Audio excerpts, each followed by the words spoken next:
Assalamualaikum warahmatullahi wabarakatuh. Alhamdulillahilladzi 'allama bil qalam, 'allamal insana ma lam ya'lam. Assalatu wassalamu ala khairil imam wa ala alihi wa sahbihil kiram, amma ba'du. Ibu bapak guru, para siswa serta seluruh keluarga besar Al-Irsyad Satya Islamic School yang berbahagia. Persaingan hidup dan kehidupan di era global bermuara pada angka 40-60. Hanya 40% manusia aktif dan produktif. Mereka adalah para pekerja otak dengan basis penguasaan sains teknologi yang diintegrasikan dengan sistem perekonomian bangsanya. Sedangkan 60% sisanya hanyalah manusia penggembira yang hidup sungkan, mati tak mau. Dan mereka adalah penduduk dunia yang berada di belahan dunia sebelah selatan. Model 40-60 ini di era modern seperti sekarang sedang menuju pada model kehidupan 20-80. 20% manusia aktif, 80% manusia penggembira. Dan mereka adalah yang berada di belahan bumi sebelah selatan. Sangat boleh jadi bangsa kita menjadi penyumbang angka 60 atau 80 tadi. Fakta ini menunjukkan bahwa sebagai sebuah bangsa kita masih menghadapi persoalan serius, yaitu persoalan rendahnya kualitas sumber daya manusia. Apa yang harus kita lakukan? Apa yang harus kita antisipasi? Apa yang harus terus kita galakan? Jawabannya adalah meningkatkan kualitas sumber daya manusia dengan basis ilmu dan basis amal. Allah Subhanahu wa ta'ala mengisyaratkan hal ini dalam Al-Quran surah Al-Isra ayat 70. Walaqad karamna bani Adam wa hamalnahum fil bari wal bahr wa razaqnahum minat thayyibat wa fadalnahum ala katsirin mimman khalaqna tafdila. Firman Allah pada ayat ini sebagai landasan metodis. Ketika manusia memiliki ilmu, dia akan mampu mengatur dirinya dan menaklukkan alam. Ketika manusia berilmu, dia bisa menaklukkan daratan. Ketika manusia berilmu, dia akan menaklukkan lautan. Ketika manusia berilmu, dia akan mendapatkan rizki halalan thayyiba. Maksud walaqad sarafna bani Adam atau walaqad karamna bani Adam menurut Muhammad Ali As-Sabuni dalam Shaffatut Tafasir jilid 2 halaman 170, walaqad sarafna bani Adam an jami'il makhluqat bil aqli wal ilmi wan nutqi. Kalau kita mampu mengoptimalkan 3 potensi pemberian ilahi, maka dijamin kita akan berilmu tinggi, yaitu potensi kolbu yang berdimensi ketundukan vertikal, potensi akal yang berdimensi ketundukan horizontal, dan potensi komunikasi yang berdimensi sosial komunal. Kalau kita mampu melakukan 3 hal ini, mengoptimalkan 3 potensi ini, maka kita akan jadi ilmuwan-ilmuwan yang handal.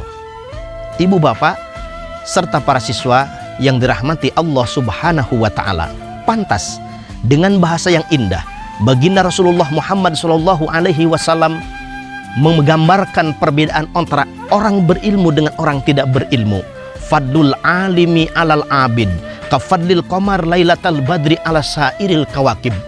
Perumpamaan orang yang berilmu dengan yang papa pengetahuan laksana rembulan yang mampu mengalahkan jutaan kemilaunya bintang di angkasa luar. Pentingnya kita berilmu tinggi. Timbul pertanyaan, ilmu apakah yang harus kita pelajari dan kita ajarkan? Jawabannya adalah ilmu agama.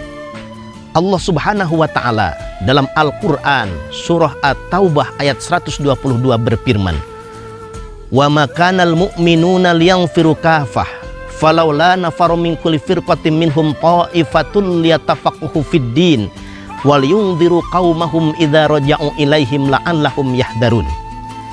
Firman Allah pada ayat ini sebagai pembenaran Rasulullah atas sikap Arab Badawi yang memilih tafakuh fiddin dibandingkan ikut berperang bersama Rasulullah Muhammad SAW.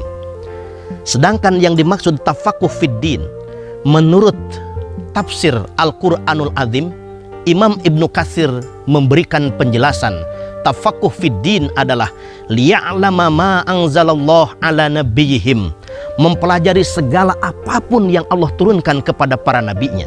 Sehingga secara filosofis, tafakuh fiddin adalah mempelajari semua ilmu Allah, baik ilmu yang berbasis antroposentris ataupun ilmu yang berbasis teosentris. Karena semua ilmu dari Allah harus dipelajari karena Allah dan diamalkan sesuai dengan petunjuk Allah Subhanahu wa ta'ala. Bapak Ibu serta insan pembelajar yang berbahagia, dengan demikian paradigma tafakuh fiddin, paradigma mempelajari ilmu agama, tidak lagi mempertentangkan antara kitab dengan buku, antara ustadz dengan guru, antara madrasah dengan sekolah, antara ilmu umum dengan ilmu agama. Karena semua ilmu dari Allah Subhanahu wa ta'ala. Inilah yang disebut dengan konsep tauhid interilmu, antar ilmu dan ilmu dengan amalnya sebagai konsekuensi perintah Allah, wal yungdiru qaumahum idza raja'u ilaihim la'allahum yahdarun. Sehingga di dunia pendidikan bukan hanya dituntut mencerdaskan orang, bukan hanya dituntut memantapkan mentalnya, tapi menciptakan orang-orang yang mau dan mampu bekerja sesuai dengan keilmuan dan skillnya masing-masing. Bukankah Syekh Jubad berpesan dengan bahasa yang indah, fa'alimun bi'ilmihi lam ya'malan mu'adzabum min qabli ubadil wasan. Siapa yang berilmu tapi tidak mau mengamalkan akan disiksa sebelum para penyembah berhala. Karena itu Allah dalam Al-Quran surah At-Taubah ayat 105 memotivasi agar kita bekerja, disiplin kerja dan memiliki etos kerja. Wa qul i'malu fasayarallahu amalakum wa rasuluhu wal mu'minun wa saturadduna ila alimil ghaibi wasyahadah fayunabbi'ukum bima kuntum ta'malun. Ibu bapak yang dirahmati Allah Subhanahu wa ta'ala, pada masa Khalifah Umar bin Khattab ada seorang pemuda yang duduk termenung, berpangku tangan, berlinang air mata, bermohon rizki kepada Allah. Allahumma rzuqni, Allahumma rzuqni, Allahumma rzuqni. Ya Allah, turunkan rizki kepada hamba. Ya Allah, turunkan rizki kepada hamba. Ya Allah, turunkan rizki kepada hamba. Tetapi dia duduk di atas sajadah, tidak bergerak mencari sesuatu secara fisiknya. Apa reaksi Khalifah Umar bin Khattab?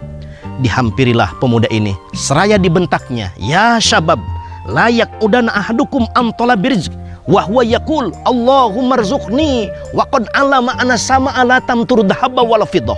Wahai pemuda, tidak pantas kau duduk termenung, berpangku tangan memohon rizki kepada Allah, padahal engkau tahu langit tidak akan menghujankan emas dan tidak akan mengeluarkan dirham secara tiba-tiba. Inilah ibu bapak, tuntutan menurut ajaran Islam. Setelah kita berilmu pengetahuan, berikutnya adalah aktualisasi, empirisasi dan pembuktian ilmu yang sudah kita miliki, sehingga ilmunya jadi ilmu amaliyah, amalnya menjadi amal yang ilmiah. Alhamdulillah kalau kita berprofesi sebagai pengajar, sebagai ustadz, sebagai guru, sebagai penyampai ilmu, penyebar ilmu, pejuang ilmu, ini adalah profesi yang sangat mulia di sisi Allah Subhanahu wa ta'ala, begitu terhormat di hadapan umat dan masyarakat. Semoga kita menjadi lampu di tengah gulita peradaban kehidupan. Amin, amin ya rabbal alamin. Mudah-mudahan kita semua menjadi hamba Allah yang berilmu tinggi, beramal hebat, sehingga bisa menerapkan olah rasa iman melekat, olah rasio ilmu meningkat, olahraga badan sehat, olah usaha ekonomi kuat, dan selamat dunia serta akhirat. Demikian, mohon maaf atas segala khilaf dan kekurangan. Wallahul muwafiq ila aqwamit thoriq. Wassalamualaikum warahmatullahi wabarakatuh.